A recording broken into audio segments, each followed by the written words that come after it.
Eu imagino que vou ter diante de mim gente com uma formação muito eclética, mas certamente todo mundo interessado no marxismo.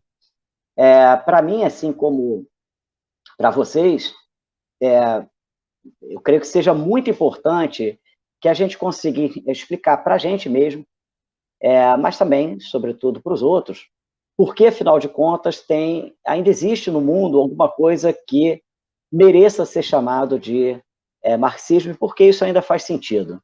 Eu tenho tido essa preocupação porque, ao mesmo tempo que eu tenho plena convicção de que o marxismo segue indispensável para que a gente pense uma revolução que abra o futuro que foi e fechou de modo muito ameaçador hoje em dia, eu também percebo que nós nunca tivemos tão pouca capacidade de influenciar o debate público.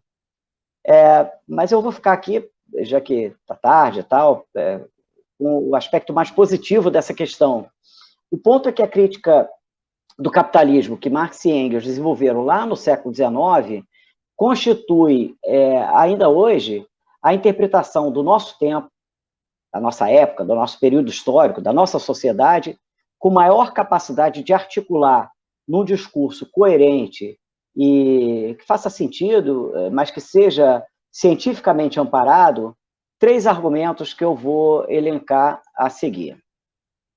Em primeiro lugar, o primeiro desses argumentos é uma demonstração científica de que o capitalismo, no seu funcionamento regular, isso é importante, não num período de crise ou de disfuncionalidade, mas no seu funcionamento regular, produz, inevitavelmente, uma série de condições sociais indesejáveis, dentre as quais eu destaco a desigualdade material crescente, a devastação ambiental, a preservação, e diria eu, a alimentação de uma série de preconceitos que se demonstram muito mais do que elementos funcionais para a economia, mas são, de fato, elementos decisivos para a reprodução social, a desocupação permanente de uma quantidade crescente de seres humanos, crises agudas que repentinamente privam parte expressiva da população de condições materiais minimamente adequadas,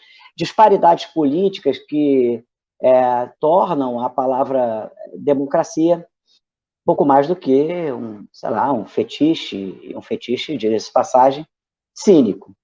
Bom, isso já seria suficiente para dizer que nós temos uma boa razão para desejar a superação do capitalismo, embora isso ainda dependa, claro, da possibilidade de alcançar uma forma de sociedade alternativa na qual essas condições sociais não sejam, essas indesejáveis consequências não sejam produzidas. O segundo argumento é justamente aquele que demonstra que o capitalismo gesta no seu ventre a possibilidade de um futuro diferente, de um futuro diverso mesmo, no qual há, ao menos, a possibilidade de que a humanidade decida, de maneira coletiva, as condições sociais em que pode e pretende viver. Isso não passa exatamente por uma projeção de futuro, uma utopia, o delineamento prévio de uma sociedade em sua totalidade, mas por uma análise da condição estrutural do capitalismo e das tendências implicadas por essa condição estrutural, como eu posso mencionar uma, a tendência ao aumento das forças produtivas do trabalho, da produtividade do trabalho, para usar uma linguagem não é muito precisa, mas serve aqui vem a calhar agora, nesse momento. Tendência é essa que produz a redução do tempo exigido para a atividade produtiva. Em outras condições sociais, talvez o imenso tempo de trabalho que é liberado pelo aumento das forças produtivas, pelo aumento da produtividade, pudesse ser transformado numa elevação igualmente expressiva do tempo livre da população em geral, e não só das classes proprietárias, das classes abastadas. O aumento do tempo livre, assim aproveitado, poderia ser transformado em livre produção artística, filosófica, em lazer desprendido, podia ser aproveitado para a recreação, para o autodesenvolvimento, proporcionado por uma educação universal e desinteressada, dentre outras possibilidades. No capitalismo, no entanto, o aumento das forças produtivas da produtividade do trabalho, produz fatalmente uma série de efeitos contraditórios, dentre os quais eu posso mencionar dois, sem explicar direito de que se trata, porque não seria o caso, é só uma ilustração. Eu estou me referindo à expansão do mais-valor relativo, por um lado, e a centralização do capital, por outro. Para quem conhece esses dois nomes, essas duas categorias, sabe que ambos os efeitos funcionam como uma alavanca para uma expansão ainda maior da produção capitalista, para uma expansão dos seus limites em vários sentidos, de tal modo que a redução do tempo de trabalho em determinadas atividades se converte no aumento do tempo de trabalho em outras dimensões, seja espacialmente, seja pela ocupação do tempo, seja pela penetração do tecido da vida social e pela mercantilização de atividades que antes escapavam à lógica mercantil. Pois bem, então aquilo que poderia se converter num momento da humanização da sociedade, do desenvolvimento do caráter humano da produção, em particular, acaba se transformando numa expansão da lógica produtiva que atua sobre a humanidade de maneira coativa. O terceiro argumento, tudo bem, gente? Certo? O terceiro argumento é aquele em que Marx e Engels demonstram que uma ação coletiva, uma prática coletiva, poderia transformar em realidade efetivada essa possibilidade de desenvolvimento posta pelo capitalismo, mas também reprimida por ele. Como, no entanto, o futuro é algo que, por definição, não aconteceu ainda, esse argumento, quando revestido de um formato propriamente científico e não exatamente político, ou seja, quando se trata de produzir teoria e explicação teóricas e não panfletos para agitação e tal, esse argumento não antevê a forma de sociedade que pode ser conquistada pela luta política, mas apenas, como eu já adiantei, contornos gerais que delimitam o leque de possibilidades. Isso é só outra maneira de dizer que a derrubada do capitalismo em si e por si não é garantia de que a humanidade conquiste algo que a gente possa chamar de sociedade emancipada. Eu creio que isso não vai acontecer no capitalismo, quer dizer, isso é certo que isso não vai acontecer no capitalismo, não é uma crença, mas talvez possa acontecer em outra formação social, dadas as condições existentes. Mas há uma importante diferença aí. Eu disse pode acontecer e não vai acontecer, de maneira que a gente deve sempre desconfiar de qualquer formulação que nos ofereça uma imagem de futuro como algo, como uma realização idílica, e mais do que isso, como algo garantido. Naturalmente, cada uma dessas linhas de argumentação, em que se sustentam esses três argumentos, cobrou de Marx e Engels um esforço intelectual extraordinário, que envolveu muito mais do que o mero conhecimento das ciências sociais que existiam à sua época. Para compreender a dimensão do esforço, é preciso, no entanto, que eu apresente a vocês, por antecipação e sem qualquer fundamentação mais detida, a maneira como Marx percebia a ciência social da sua época, em particular a economia política. Sempre que Marx estudou a obra dos economistas, desde a sua juventude, desde a década de 40, ele chamou a atenção para o fato de que a ciência econômica tem uma relação umbilical com o capitalismo. Em outras palavras, isso também Marx procurou demonstrar, a ciência econômica é a interpretação corrente do capitalismo que assume como figura, que assume o capitalismo como uma figura eterna da sociedade e se propõe, tomando essa sociedade como referente, a dar conta dos seus problemas. Isso ocorre porque a ciência econômica jamais investigou o caráter histórico das condições sociais em que nós vivemos. O que fizeram e ainda fazem os economistas é constatar a existência dessas condições e, na melhor das hipóteses, descobrir os arranjos menos danosos à existência humana das estruturas que conformam o capitalismo. Na pior das hipóteses, a ciência econômica se converte num guia da ação eficiente, da ação mais adequada, voltado esse guia para o enriquecimento das classes proprietárias e para a justificativa da condição econômica fragilizada que assola a maior parte da população mundial. Agora, considerando o que eu disse, se vale a demonstração de que o capitalismo não produz mazelas sociais e ambientais por conta de uma disfuncionalidade, mas sim em seu funcionamento regular, em seu funcionamento, digamos, normal, então esse argumento está comprometido desde o início. Não é possível que haja um guia da ação eficiente que consiga sustentar esse estado de coisas sem produzir uma série de turbulências sociais.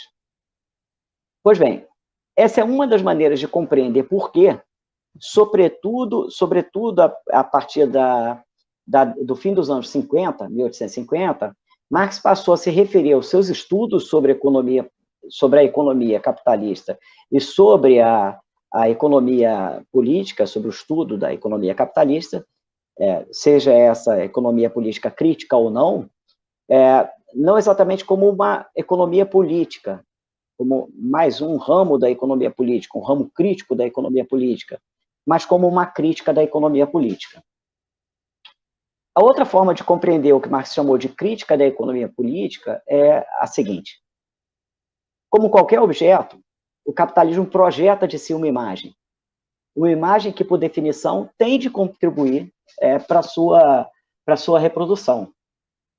A ciência econômica jamais questionou sobre a possibilidade dessa imagem ser o veículo para mistificação e ocultação de formas de opressão. A ciência econômica jamais questionou sobre a possibilidade dessa imagem ser necessária para esconder a produção de mazelas de toda ordem, justamente como um meio para contribuir com a preservação do objeto do qual ela é imagem. É como se a economia política tivesse olhado para o camaleão mimetizado em pedra e se proposto a se converter numa espécie de geologia do capital, ou do camaleão. Pois bem, acontece que a gente não está diante de um objeto já conhecido numa ausência de referências.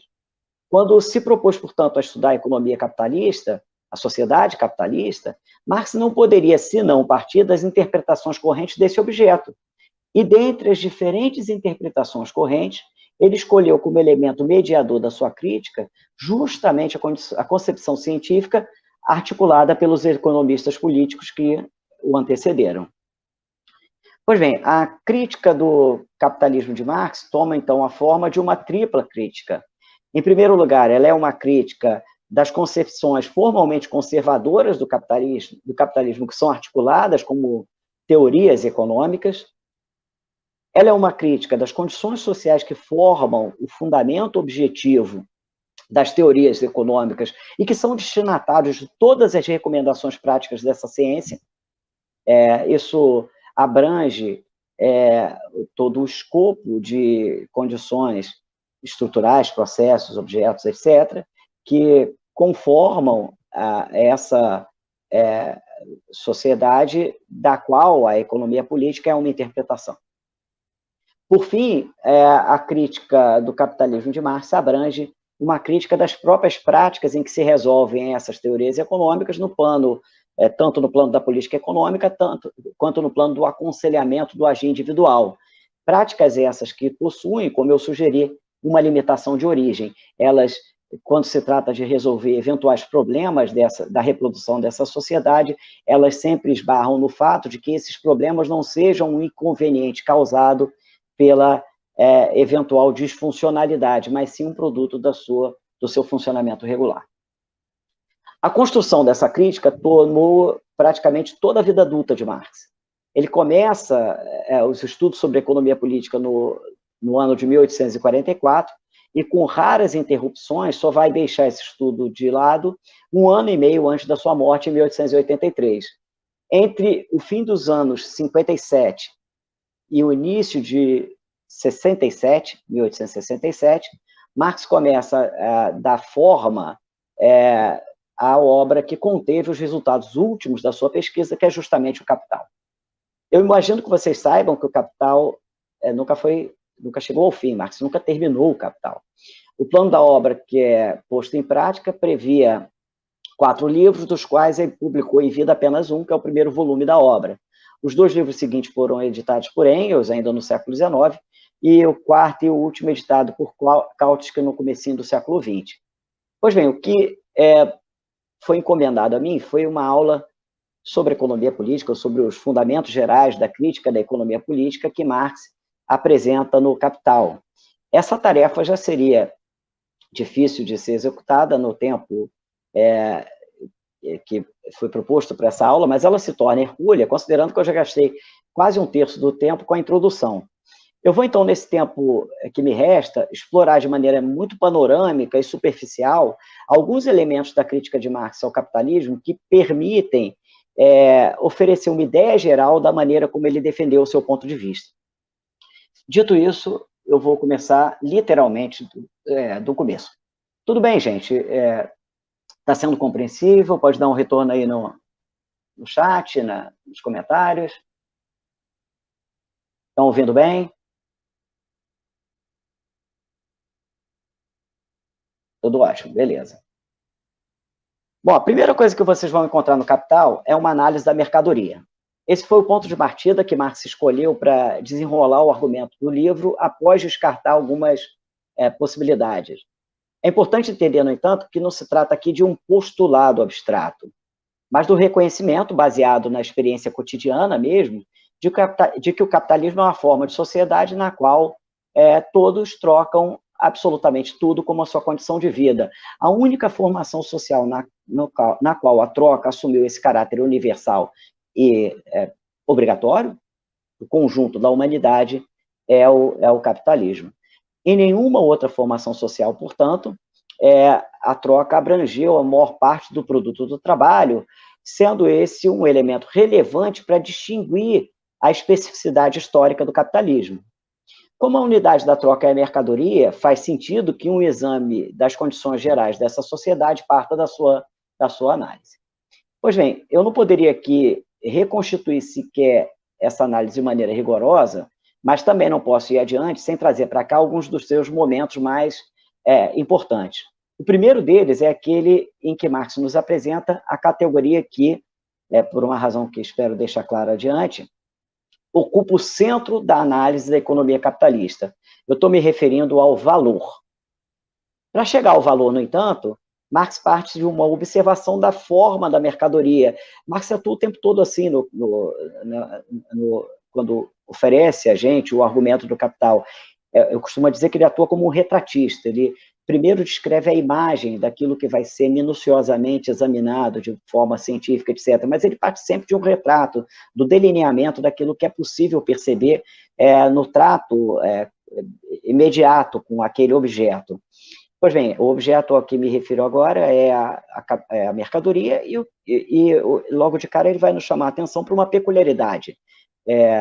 A forma da mercadoria, a figura mesmo externa da mercadoria, é duplicada. Em outras palavras, a mercadoria é o que ela é em si mesma, é o seu corpinho, é aquilo que é perceptível pela sua figura material, mas ela também é um preço que vem preso na mercadoria, com uma etiqueta ou que nos é informada pelo vendedor.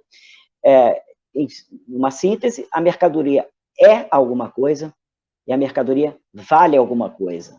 Pois bem, os objetos que compõem a riqueza na sociedade capitalista possuem, então, essa dupla personalidade, o que nos revela já algo importante sobre a sociedade capitalista. Nessa sociedade, a riqueza tem uma dimensão peculiar, uma dimensão específica, própria. Como em todas as outras sociedades, a riqueza tem uma dimensão material. Isso é, a riqueza também no capitalismo se objetiva na diversidade, na quantidade e na diversidade dos objetos com os quais nós satisfazemos os nossos carecimentos, quaisquer sejam. Portanto, a sociedade, desde esse ponto de vista, se torna materialmente mais rica quando é capaz de usufruir de uma porção mais ampla e mais diversificada de objetos, o que significa dizer satisfazer uma quantidade e variedade maior de necessidades. Mas, diferentemente de todas as outras sociedades, a riqueza no capitalismo tem também uma dimensão temporal, da qual a gente ainda vai falar. É essa dimensão temporal que torna a forma mercantil da riqueza, a forma da riqueza como coleção de mercadorias, algo absolutamente peculiar. Pois bem, no plano da análise em que a gente está, no entanto, o que a gente pode fazer, inicial, né, é constatar que a riqueza, quando se objetiva como um patrimônio, né, uma porção de mercadorias, tem uma dupla personalidade. A primeira faceta dessa personalidade é aquilo que se convencionou chamar, já na linguagem da economia política, de valor de uso. Isso é, trata-se, as mercadorias são, em si, coisas que os seres humanos tomam da natureza e prezam, vamos dizer assim, consideram um bem por conta das suas qualidades materiais, físicas, químicas, estéticas, aquilo que se revela no seu corpo. São as propriedades materiais da mercadoria, vai dizer Marx, que o seu aspecto qualitativo, que são essas propriedades que tornam a mercadoria, tornam as mercadorias capazes de satisfazer nossas necessidades. Atenção, sejam elas do estômago ou da imaginação. Essa observação está na primeira página do livro, tá? Eu não saí da primeira página do livro, mas já aí fica claro que Marx não circunscreve o escopo da produção mercantil à produção de objetos que satisfazem as nossas necessidades mais imediatas, mais arraigadas biologicamente. Objetos que são capazes de atender necessidades do espírito ou da imaginação, conforme a tradução, livros, músicas, etc., também podem adquirir caráter entretenimento, também podem adquirir caráter mercantil. Marx vai observar, já nesse momento, isso eu poderia daqui extrair uma série de implicações. Então, se é assim, e se boa parte daquilo que atende necessidade da imaginação não é produzido pelo operário de fábrica, já na primeira página, com o que está escrito na primeira página, a gente pode confrontar aquela interpretação da obra de Marx, segundo a qual essa obra teria por objeto única e exclusivamente o trabalho fabril, e por implicação, a gente poderia contestar já a partir daqui aquela compreensão da obra de Marx que transformaria em sujeito revolucionário único e exclusivamente o operário de fábrica. Mas para isso, evidentemente, não bastaria essa sentença, mas ela já é um primeiro indício em favor dessa posição alternativa, aquela que foi tanto difundida por tanto tempo. Pois bem, mas já nesse momento, Marx vai fazer mais uma importante, nesse momento inicial, vai fazer mais uma importante observação, a de que o valor de uso constitui o conteúdo material da riqueza, qualquer que seja a forma social, a sua forma social. Com essa sentença, Marx vai nos advertir para aquilo que eu já havia dito, que não é essa faceta, não é esse atributo da dupla personalidade da mercadoria que responde pelo seu caráter historicamente específico. Não é o valor de uso, não é ser valor de uso que torna a mercadoria uma forma do produto do trabalho historicamente distinto de todas as outras. Afinal de contas, desde que o ser humano é ser humano, o ser humano se apropria das coisas da natureza por conta das suas propriedades materiais, isso é, por conta da sua capacidade de satisfazer necessidades humanas, não tem nada novo desde esse ponto de vista. O que é historicamente contingente numa mercadoria, isso é, o que torna a mercadoria, o que torna a forma específica da riqueza na sociedade capitalista, a forma mercantil, algo efetivamente específico desde o ponto de vista histórico, é a segunda faceta da sua personalidade. O fato de que as mercadorias tenham um preço, ou, para dizer em termos gerais, aquilo que os economistas políticos chamavam de valor de troca. Mas, nesse caso, trata-se de analisar algo que todo mundo sabe que existe, mas cuja natureza ainda é desconhecida, dizia Marx lá no Capital. O problema é que a própria natureza do preço, ou do valor de troca, de maneira mais geral, dificulta a nossa compreensão.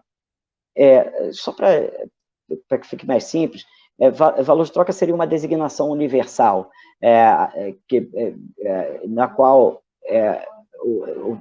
no interior da qual o preço seria uma forma particular. O preço é a expressão do valor de uma mercadoria em dinheiro. Então, quando a gente relaciona a mercadoria com dinheiro, está lá o preço. Mas também é possível que as mercadorias se relacionem entre si, como nas formas de troca mais simples. Sei lá, o exemplo do livro, troca-se 20 metros de linho por um casaco. Nessa relação de troca se conforma um valor de troca. Ela é em si um valor de troca. Se a gente substituir o casaco, 20 metros de linho, por R$10, nós teríamos a forma própria do preço. Tá? Pois bem, o problema é que a natureza do valor de troca ou do preço dificulta a nossa compreensão. É aquilo que a gente sabe, que a gente ouve dizer. O preço das coisas, ou o valor de troca das coisas, se apresentam como proporções que se alteram no tempo e no espaço. Parece que essas proporções são, portanto, determinadas pela maneira contingente, ocasional, como se encontram vendedores e compradores em cada momento no trato mercantil. Se mudam as condições do mercado, por alguma razão, ou o lugar na qual a troca é feita, necessariamente haveria uma alteração dos preços ou dos valores de troca. Com isso, nós, aparentemente, descartamos a ideia de que os preços ou os valores de troca sejam um atributo imanente, inerente às mercadorias. Parece que se trata de algo circunstancial criado no mercado. Isso é como parece ser, mas vai dizer Marx, vejamos as coisas mais de perto. O argumento de fato começa, o argumento do Capital de fato começa quando ele nos chama a atenção para o fato de que os preços ou os valores de troca, as relações entre mercadorias, só podem ser a expressão de uma mesma coisa que torna objetos diferentes comparáveis como objetos de valor. Eu sei que isso ainda fica muito abstrato, vou torná-lo ainda mais abstrato antes de explicar, mas é porque eu quero aqui ser bastante rigoroso na forma como o argumento é apresentado.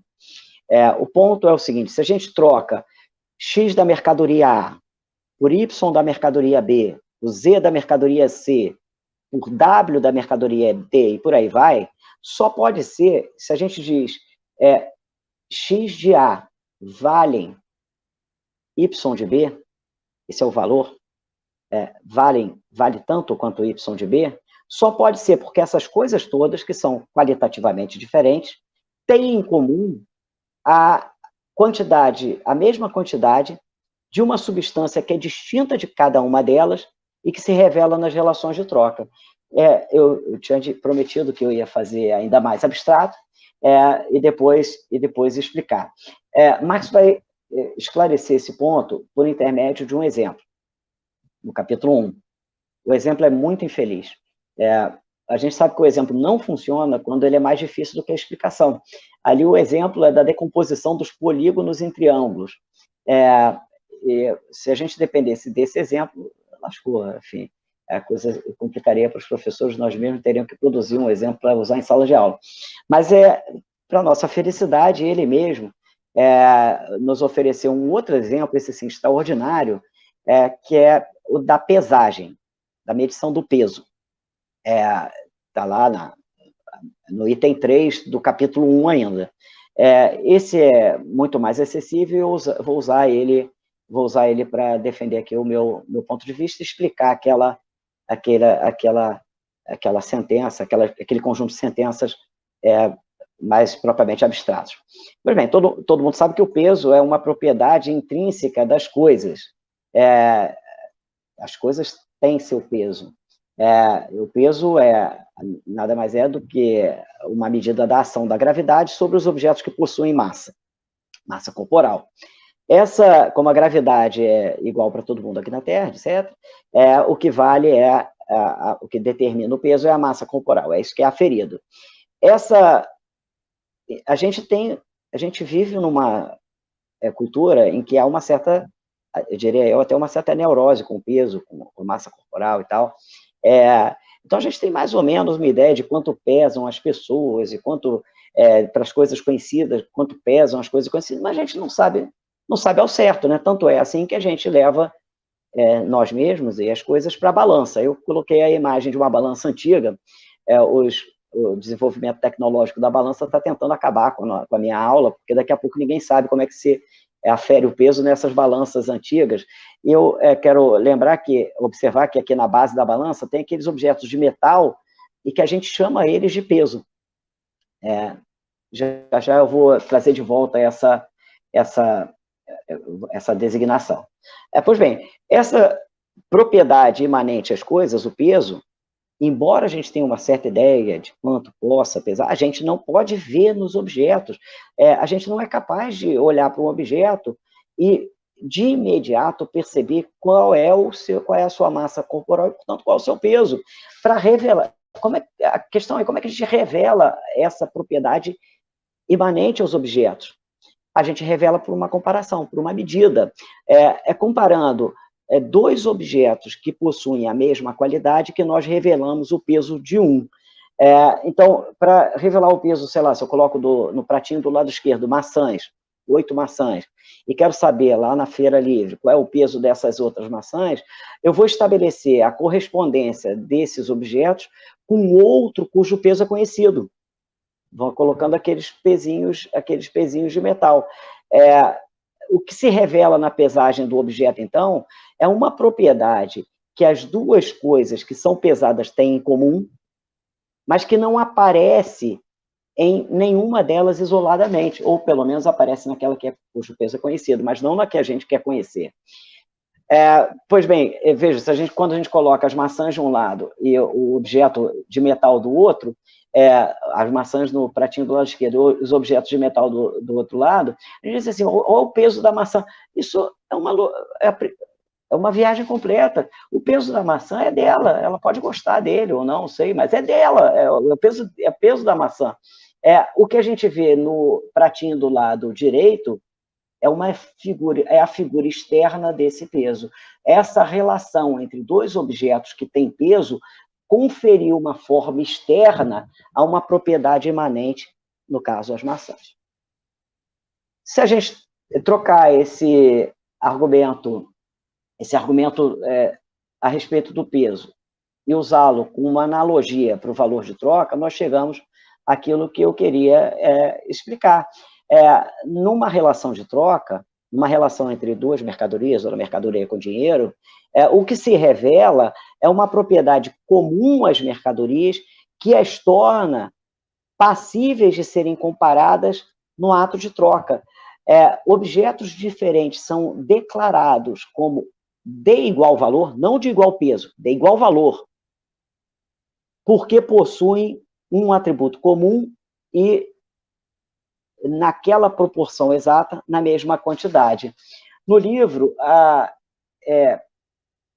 relação e a diferença entre o valor de troca e o valor é estabelecido de modo preciso na seguinte sentença. Eu não estou criando aqui um marxismo de Niterói, tá? O que é o valor de troca? O modo necessário de expressão ou forma de manifestação do valor. Pois bem, o que é importante reter é que as relações de troca nada mais são do que uma medida das mercadorias. Como toda medida, pressupõe que aquilo que está sendo medido tem algo em comum com a coisa que está servindo de unidade de medida. Isso significa que a troca de mercadorias, o mercado, simplesmente estabelece a unidade entre coisas diferentes. Nós não faria nenhum sentido que nós trocássemos uma coisa por ela mesma. Nós sempre trocamos coisas diferentes.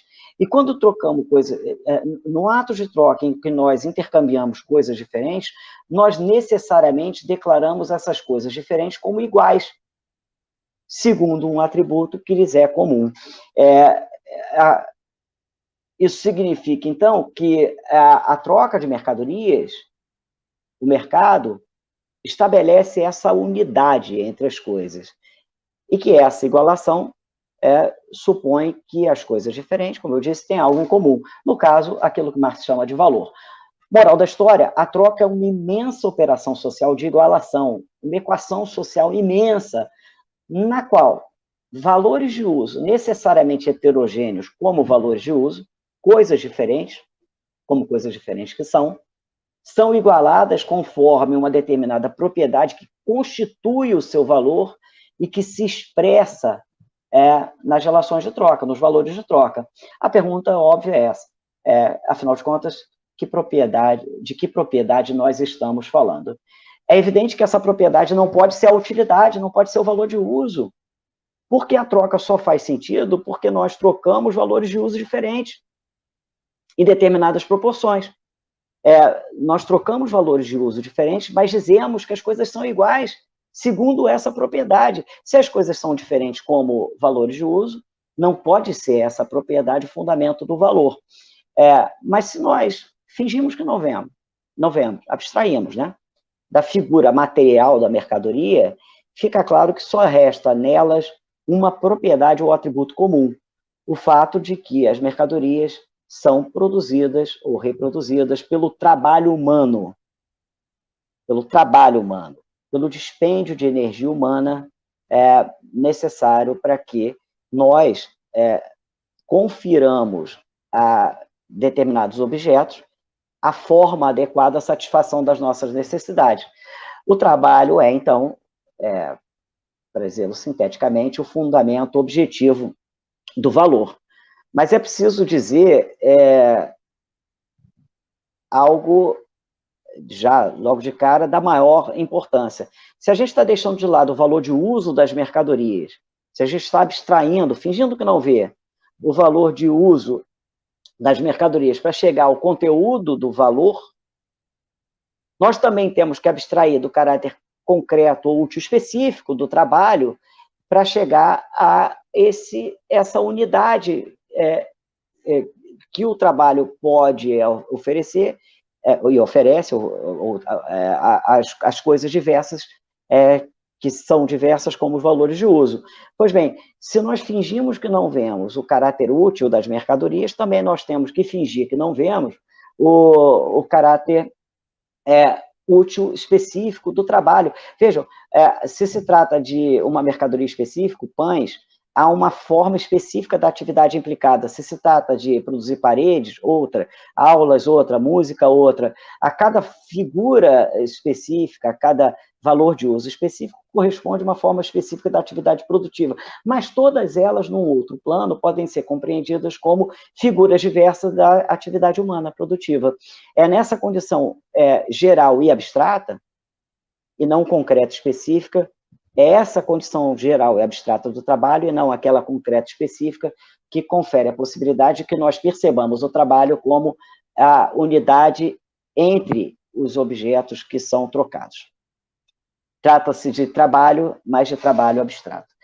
Para quem tem dificuldade com a coisa essa concreto, abstrato e tal, eu sugiro que pensem em si próprios, tá? Cada um de nós aqui, nós somos indivíduos, tá? Todos nós. Seres humanos. Cada um de nós como dizem lá os poetas, nós somos uma infinidade nós temos uma infinidade de determinações, nossa personalidade é múltipla, cada um é uma estrela, como quer que vocês digam, nossa personalidade é marcada por múltiplos atributos.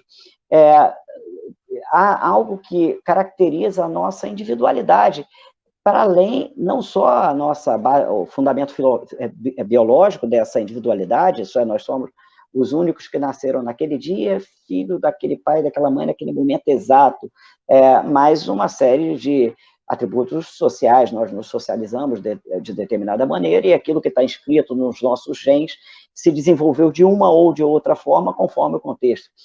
Pois bem, cada um de nós é isso que mas nós, então, desde o ponto de isso tudo que responde pela nossa especificidade, caracteriza a nossa individualidade, mas num plano eu vou subir direto para um plano ultra geral para ser econômico, nós também somos representantes da espécie humana, do gênero humano, e desde esse ponto de vista, nós não somos diferentes.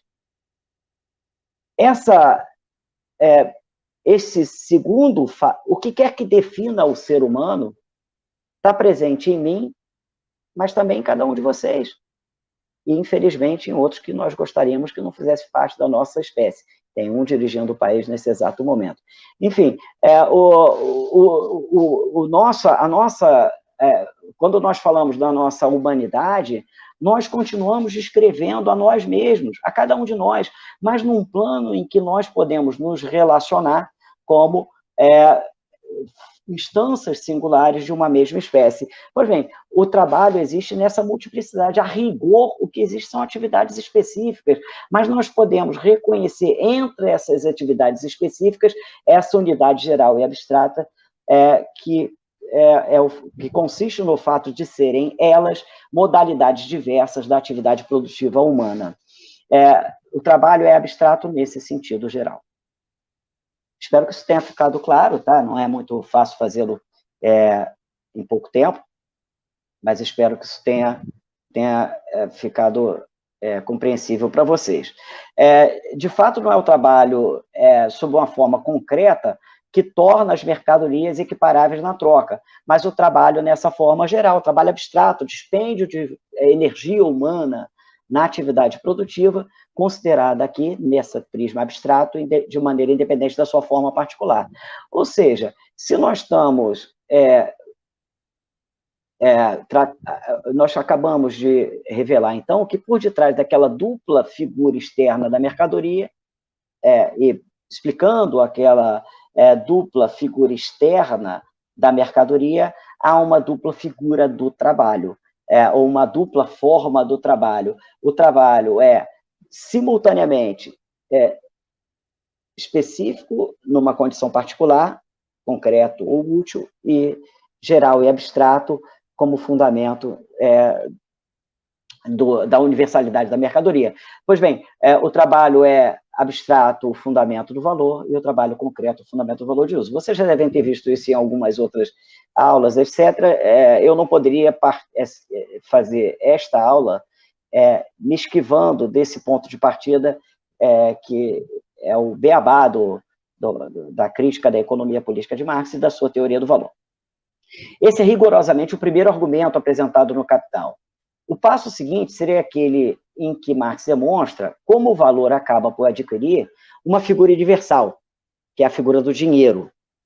Eu vou, no entanto, interromper essa linha de argumentação, porque eu já tenho o que eu precisava para desenvolver o raciocínio que me permite dar conta do sentido geral da crítica de Marx ao capitalismo.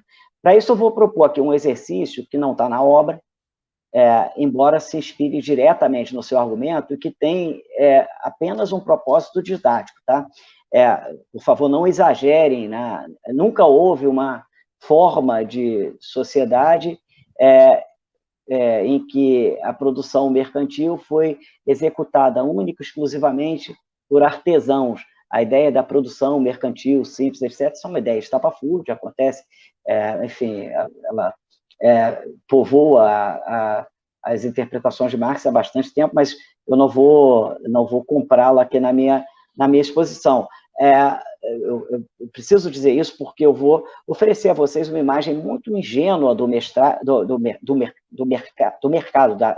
do trato mercantil, daquilo que se chama esfera da circulação, sem pretender fazer dessa imagem ingênua a representação de uma condição histórica. Essa imagem ingênua é empregada exclusivamente com propósito pedagógico, aqui e agora.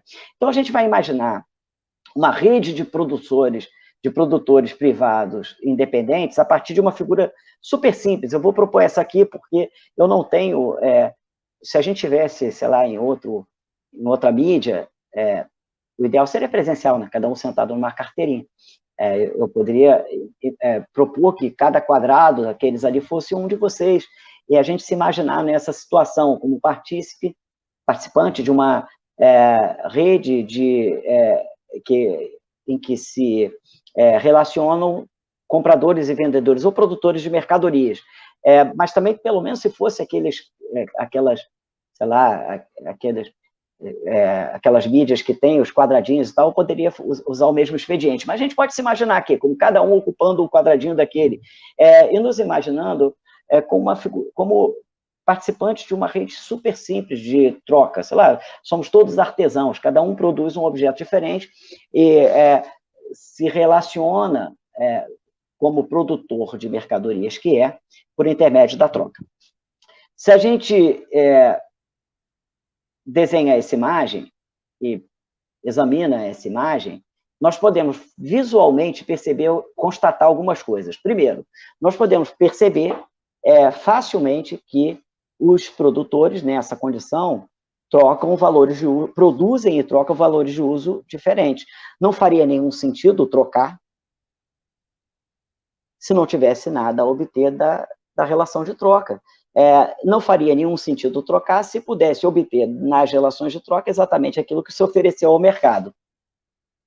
A gente pode perceber a partir daí que o conjunto dos diferentes valores de uso, a diversidade dos valores de uso, das coisas que são materialmente diferentes, nessa diversidade se manifesta o conjunto dos trabalhos concretos. Se a cada valor de uso corresponde a um trabalho específico, então, tão mais diversa quanto for essa rede mercantil, quanto mais especializados sejam os produtores, quanto mais especializado é o trabalho que está por trás de cada valor de uso. Eu posso, então, facilmente argumentar que os proprietários dos valores de uso, enfim, dessas coisas específicas, que são produzidas pelo trabalho especializado, concreto, os proprietários privados dos valores de uso precisam do ato de troca para satisfazer a diversidade dos seus carecimentos, que não poderia ser atendida pela produção especializada do valor de uso que cada um tem antes do ato de troca. Pois bem, então, em primeiro lugar, eu sugeri que quanto mais diversa for a rede de trocas, quanto mais especializados são os produtores. E, por serem tão mais especializados, quanto mais dependentes das relações de troca são eles. Afinal de contas, se você produz só calçados, você não pode viver dos calçados que produz, é evidente. E se produz calçados para troca, você sequer vive dos calçados que produz. Você produz calçados para obter com as relações de troca nas quais os calçados são oferecidos, aqueles objetos com os quais se satisfaz as necessidades. Em outras palavras, a esfera da circulação, na qual se processam as relações de troca, o mercado, portanto, constitui um dispositivo social de articulação entre os diferentes trabalhos úteis, tornando esses trabalhos reciprocamente complementares. Trata-se aqui de uma forma de produção que tem uma peculiaridade contraditória. Trata-se de uma forma de produção na qual o trabalho é dividido espontânea e aleatoriamente entre produtores pela divisão social do trabalho. Mas também trata-se de uma forma de produção na qual a unidade entre esses trabalhos como produtores da riqueza social é estabelecida a posteriori pelo ato de troca. O mercado, enfim, monta a produção coletiva, monta o trabalho social a partir ao articular os atos de produção privados, os produtores privados. O quanto de cada trabalho específico produzido privadamente, produzido numa condição particular, é admitido e reconhecido como integrante do esforço social que produz a riqueza social, figura aqui como uma propriedade das coisas produzidas, como o seu valor. Então, relativamente trivial para Marx que o valor seja determinado pelo trabalho. O valor é uma espécie de selo, de carimbo, que o trabalho privado, particular, específico, tem de possuir para integrar ou fazer parte do trabalhador coletivo que produz a riqueza social, da produção coletiva que produz a riqueza social. Essa é uma forma de produção atravessada por essa contradição. Ela é uma forma de produção que tem de ser como qualquer outra produção social, mas é uma forma de produção social na qual os produtores atuam como produtores particulares. Agora, então, eu espero que vocês estejam me entendendo, tudo bem? É ruim falar sem público, né? Porque, sei lá, quando a gente está em sala, a gente vê a expressão das pessoas e sabe se já estão dormindo, se estão acordados, se estão vivos. Espero que vocês estejam me compreendendo. Esse argumento vai permitir a Marx demonstrar, quer dizer, ele não argumenta dessa maneira, eu estou me baseando em seu argumento e supondo que isso faça sentido. Se tem sentido, isso vai permitir demonstrar algo ainda mais importante, que, na verdade, aquela forma dupla e esquisita da mercadoria, que ele diz ser misteriosa, esconde uma forma de subordinação da humanidade historicamente determinada e inédita. Eu vou antecipar o que eu quero dizer. Trata-se aqui de uma forma de subordinação universal a uma dinâmica incontrolável da produção mercantil. Dinâmica essa que emana involuntariamente e inconscientemente da articulação das práticas produtivas numa economia baseada ou erguida à base do mercado. Então, o que Marx vai argumentar, com outras palavras, de outra maneira, num argumento muito mais extenso e tal, é que essa forma de articulação da produção social, essa forma de estabelecer a unidade da produção social por intermédio da troca, põe em si mesmo, dela espelhe uma dinâmica que retroage sobre cada produtor, compelindo a sua atividade produtiva num determinado sentido. Em outras palavras, na e da articulação das práticas humanas, na produção e realização da riqueza, numa sociedade em que a produção adquire o caráter mercantil, forma-se uma dinâmica que é evidentemente o resultado da ação dos sujeitos, mas um resultado que se constitui como se fosse totalmente estranho ao seu agir. Marx vai fazer uma analogia, eu vou explicar isso por analogia, eu vou fazer uma analogia com o que ele chama de região nebulosa do mundo religioso. No caso das crenças religiosas, esse é um argumento propriamente ateísta. Eu imagino que tenha pessoas com um credo religioso, às vezes arraigado, pode ser o caso, não se sintam ofendidos com os ateus. Tá? Um argumento que não pretende ofender a fé de ninguém, mas usar a religião como analogia para aquilo que pode ser, para que nós demos conta de um atributo da produção mercantil. Pois bem, no caso das crenças, se tem razão os ateus, deuses, santos, etc., são produtos da imaginação humana, da cultura humana, mas, pelo menos para aqueles que têm um credo religioso, esses produtos da imaginação humana aparecem diante dos próprios criadores, dos seus próprios criadores, como figuras autônomas, que mantêm relações entre si e com os seres humanos. Bom, para não ferir a suscetibilidade religiosa de ninguém, eu não vou falar de nenhuma religião moderna, eu vou pensar no politeísmo, sei lá, Roma ou da Grécia Antiga. A gente pode, eu acho que não tem ninguém que seja, acho que ninguém acredita mais nisso, né? Hoje a gente pode concordar sem brigar que nenhuma daquelas entidades existia efetivamente, sei lá, Prometeu, Vênus, Afrodite, os meus preferidos, Dionísio, Baco, não tinham existência concretamente falando. Eles eram, por assim dizer, produto da imaginação dos sujeitos naquele contexto social, naquele contexto sociocultural.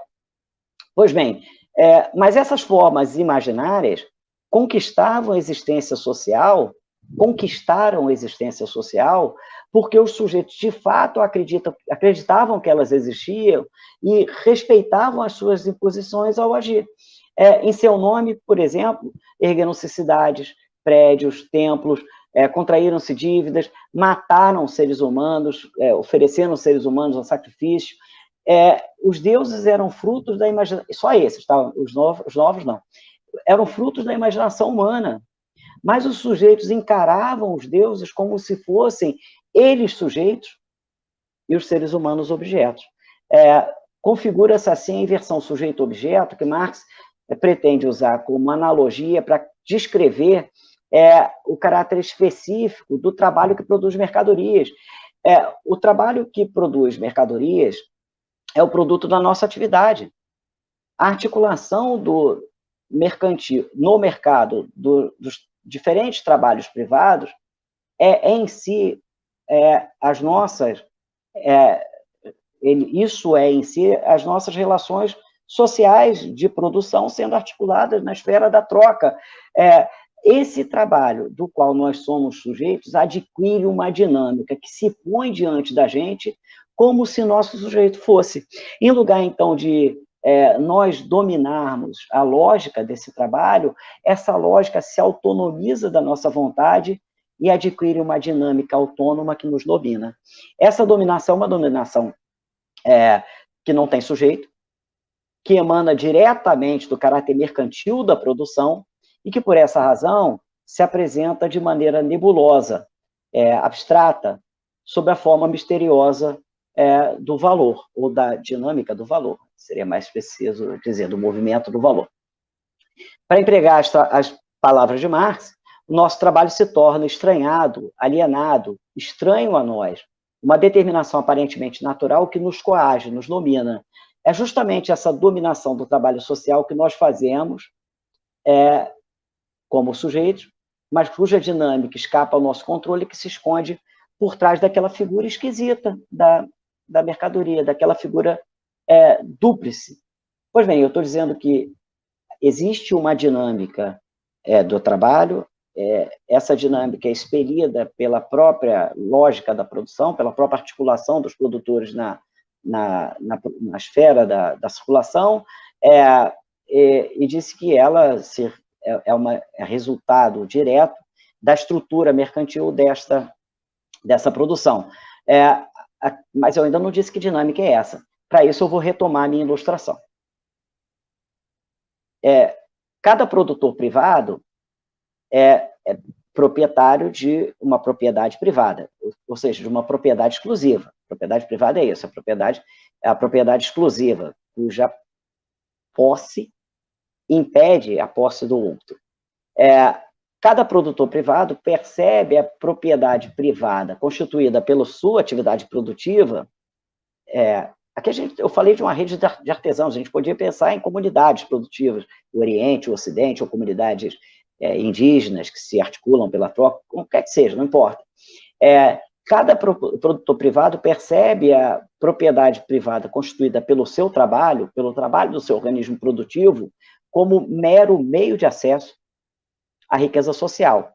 Se mercadorias fossem produzidas para uso, elas não seriam mercadorias, porque não seriam produzidas para troca. As mercadorias, portanto, a propriedade privada, que consiste numa coleção de mercadorias, é mero meio de acesso à riqueza social. Uma riqueza social que, portanto, para cada produtor, se põe diante dele como se fosse produzida apenas pelos outros, como se fosse produzida externamente a sua atividade produtiva, como se o seu trabalho não a constituísse. Então, se a gente pensar que nós somos esse produtor aqui, aquilo que nós produzimos como resultado da nossa atividade produtiva não é em si riqueza.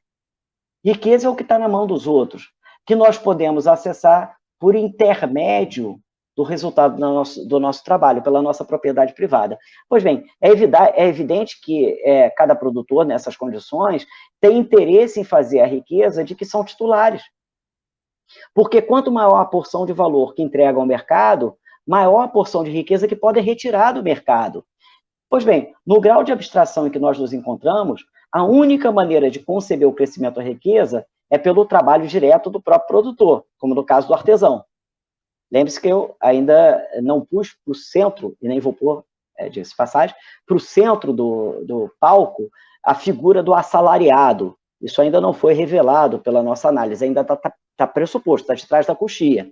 Agora, já nesse plano, a gente pode perceber que, ainda com essa figura ultra ingênua, de novo, empregada única e exclusivamente com a finalidade pedagógica, a gente pode perceber que não só todos os produtores têm interesse em fazer a riqueza constituída pelo seu trabalho crescer, mas são, de fato, obrigados a fazer a riqueza crescer. Isso porque, vejam bem, se todos os produtores são sujeitos às mesmas condições produtivas, todos sentem-se interessados em fazer crescer a riqueza de que são titulares.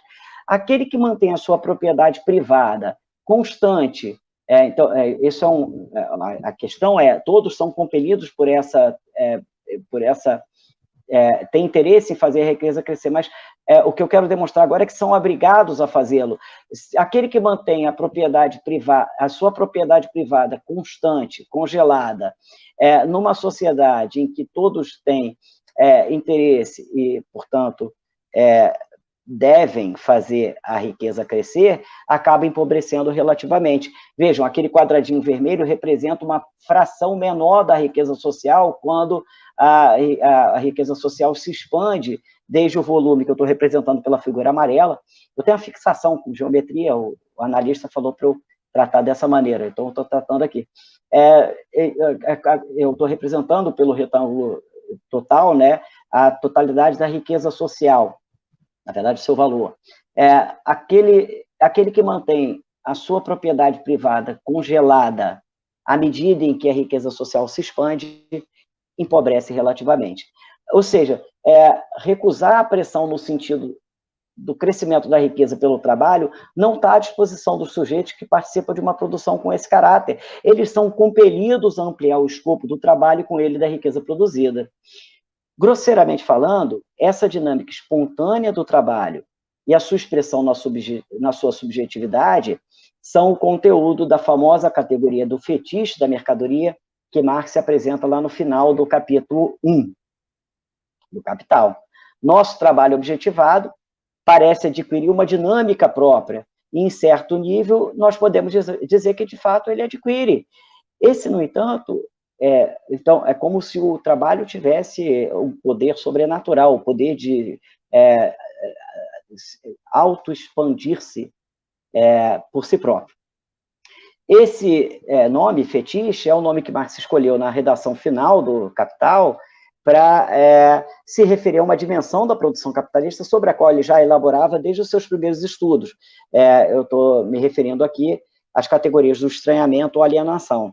Já no fim de 1844, muito antes, portanto, de que ele lançasse a primeira edição do Capital, Marx já dizia que o trabalho no capitalismo tem caráter estranhado. Naquela época, no entanto, Marx ainda não havia desenvolvido a sua teoria do valor, cujos primeiros elementos eu apresentei aqui, os primeiríssimos, o beabá do beabá do beabá.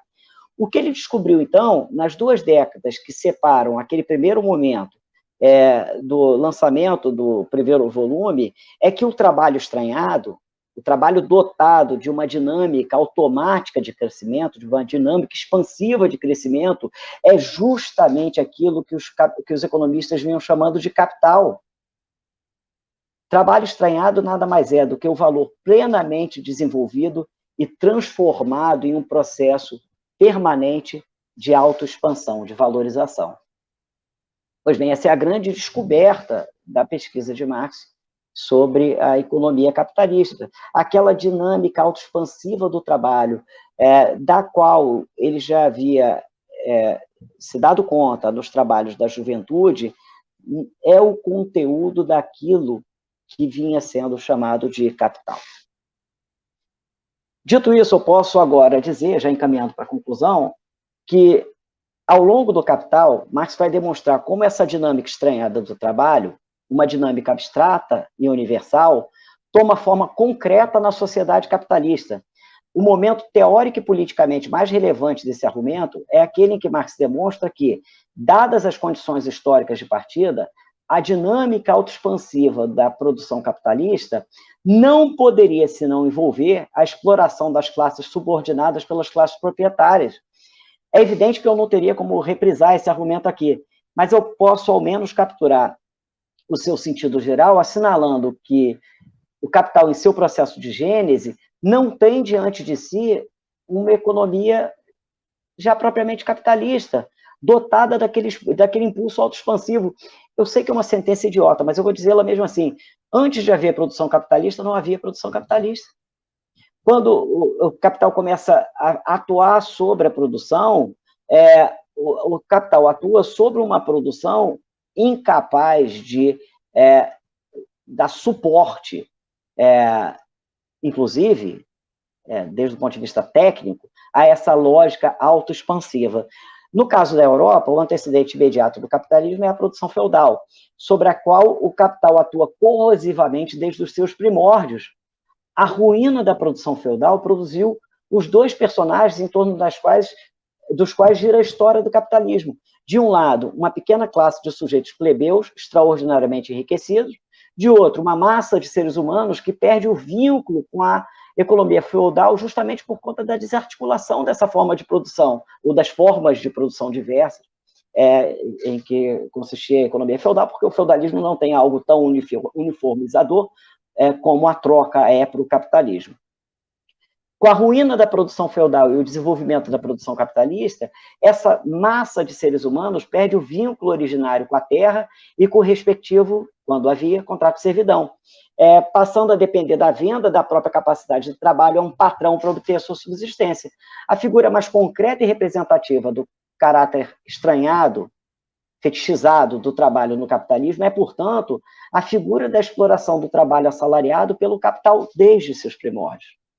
De maneira que nós podemos, inclusive, sugerir, afirmar mesmo, que o desenvolvimento do capitalismo não é o desenvolvimento da humanidade, é o desenvolvimento da exploração. É pelo emprego coletivo de massas de trabalhadores livres e despossuídos que a produção capitalista cria as condições materiais necessárias para que o escopo da produção seja permanente ampliado. Não surpreendentemente, quando se dá conta desse plano de argumentação, Marx se associa à categoria de valor em crescimento quantitativo, o mais-valor, a dilatação do tempo de trabalho em que a classe trabalhadora produz para além daquele tempo em que são criados os meios para atendimento das suas necessidades. Uma das descobertas mais importantes da pesquisa de Marx, e que aparece de forma brilhante no Capital, é de que o famoso mais-valor, mais-valia, conforme a tradução, de que falavam já os economistas e tal, nada mais é do que trabalho excedente, não no sentido meramente quantitativo, não é porque há mais, é excedente porque é trabalho de uma classe, da classe subordinada, produtora direta, em favor das classes proprietárias. É excedente no sentido do atendimento das necessidades da classe que trabalha. Como diz Marx no Capital, não é o capital que inventou o trabalho excedente. O escravo também produzia para o senhor. O servo também produzia para o senhor. Mas no capitalismo, o trabalho excedente apareceu pela primeira vez de uma forma mascarada, sob a forma de valor, ou mais precisamente de mais valor. Essa não é a única dimensão do estranhamento, no entanto. Marx vai demonstrar ao longo da obra como a exploração da natureza e do conhecimento científico pelo capital são condições do seu desenvolvimento. E vai mostrar, inclusive, como a exploração dos trabalhadores uns pelos outros e dos capitalistas uns pelos outros é uma dinâmica implicada é uma condição implicada pela produção, o que significa dizer que, embora o momento central seja a exploração de classe, também há formas de exploração intraclasses. É claro que eu já falei demais, já apresentei a vocês um conteúdo incomensurável, mas se tratava de oferecer uma primeira imagem da crítica da economia política, eu creio que a gente já tem aqui cumprida a tarefa que a organização do evento me designou. Eu fico, então, aberto aqui para aguardar eventuais perguntas.